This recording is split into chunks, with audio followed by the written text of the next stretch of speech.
We were halfway through signing the marriage license when Bob Boyle's first love sent him a photo of herself supposedly having crashed her car into a ditch in a suicide attempt. Without a second thought, he left me standing there, went and married her instead, and jetted off on a honeymoon. That same night, her social media with a picture of a floor littered with used condoms. Bob's text came right after. Even though Lily and I are married, she's still willing to let you be my mistress. You should learn to be as generous as she is. Don't be so ungrateful. I know you can't live without me. Once your father's assets are all transferred to my name, I'll make time to see you 1 day a week. Lily's delicate. Any children you have will be given to her. After all, she's the wife and you're the side piece. If you want to keep me, you need to know your place. I laughed. As the sole heiress to the Thorne family, the most powerful of Kingsbridge's for founding families, whoever I married would inherit my family's entire empire. What Bob didn't know was that the moment he walked out on me, I had already changed the groom on the license. A month later, I saw Bob again at a private charity auction. He had his arm wrapped around Lily Hayes, letting her sit on his lap while they kissed, completely oblivious to the world around them. The catcalls and cheers from the crowd twisted into jeers the moment I walked in. Well, Bob, your little lapdog finally got lonely and came looking for you. Miss Thorne, you really broke your record this time. A whole month you must have been going crazy without him. Bob pulled away from Lily's neck as if nothing was wrong, his eyebrow arched in a mocking sneer.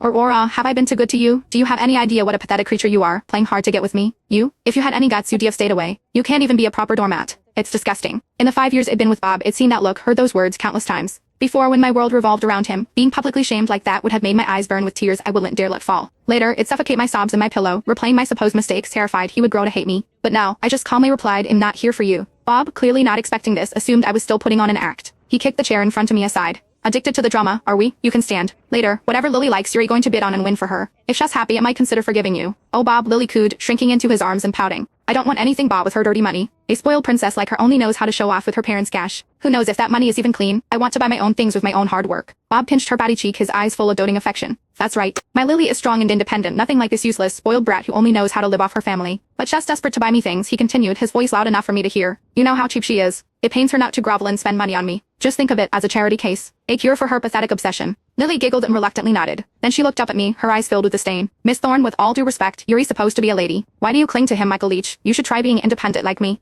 A woman can't rely on a man for everything. Otherwise, what's the difference between you and trash? I glanced down at the custom-made, million-dollar gown she was wearing and smiled faintly. The daughter of a housekeeper, lecturing me the sole heiress to the richest man in Kingsbridge on self-reliance. I walked to a quiet corner and took a seat. Bob frowned, a flicker of confusion in his eyes. He seemed to sense that something about me was different. Before he could process it, his friend started laughing again. Tieske, here we go again. Hiding in the corner to cry. Miss Thorne just can't live without our Bob. Hey, don't be so harsh. The Thornes are the richest family in Kingsbridge, and Aura is their only daughter. I heard Mr. Thorne plans to announce her marriage to one of the other 3 families at her 20-5th birthday banquet. They say whoever marries her gets the entire Thorne empire. The Thorne assets are worth hundreds of billions at least. I wonder who's going to get that lucky. Someone nudged Bob, winking. Is there any question? It's obviously our Bob. Everyone in Kingsbridge knows her, Aura Thorne is head over heels for him. If he told her to die, she'd race to do it. Look, he ignores her for 1 month, and she comes crawling right back.